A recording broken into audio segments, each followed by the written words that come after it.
4 முனை போட்டி நாற்காலி யாருக்கு என்ற தலைப்பில் நான் உடன்படவில்லை என்று மரியாதைக்குரிய நான் கல்யாணம் சொன்னாங்க. நானும் அந்த தலைப்பில் உடன்படுறேன்.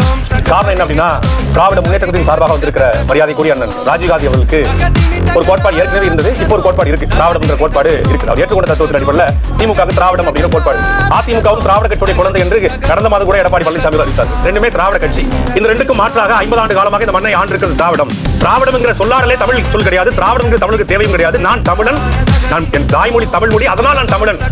இங்க வாழ்ந்த மக்கள் தமிழர்கள். என்னுடைய நிலம், என்னுடைய பண்பாடு, என்னுடைய கலாச்சாரம், என்னுடைய மொழியை காப்பாற்ற அரசியல் தமிழ் தேசிய அரசியல் என்று திராவிடத்துக்கு மாற்றாக ஒரு தத்துவத்தை முன்னிறுத்தோம். திராவிட கட்சி ஒரு பக்கம்னா அதுக்கு மாற்றாக இருக்கிற தத்துவம் தான் ஒரு முனையா இருக்கணும். அது ஒரு முனை, இது ஒரு முனை. இப்ப இருமுனை தான் போட்டி.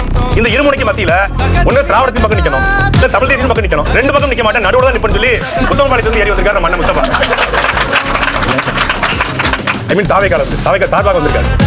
அப்போ தத்துவத்துக்கு தான் போட்டி, கொள்கைக்கு தான் போட்டியை ஒழிய தனி நபர்களுக்கு போட்டி இல்ல. அந்த அடிப்படையில் இருமுனை போட்டி தான் தமிழ்நாட்டில் நிலவுகிறது. திராவிடம் என்கிற தமிழர் நிலத்திற்கு தேவையில்லாத ஒரு தத்துவத்திற்கும், தமிழ் தேசியம் என்கிற தமிழர் நிலத்தை, பண்பாட்டை, கலாச்சாரத்தை காப்பாற்றுகிற தமிழ் தேசிய தத்துவம் தான் இங்க போட்டி. நமது சின்னம் விவசாயி.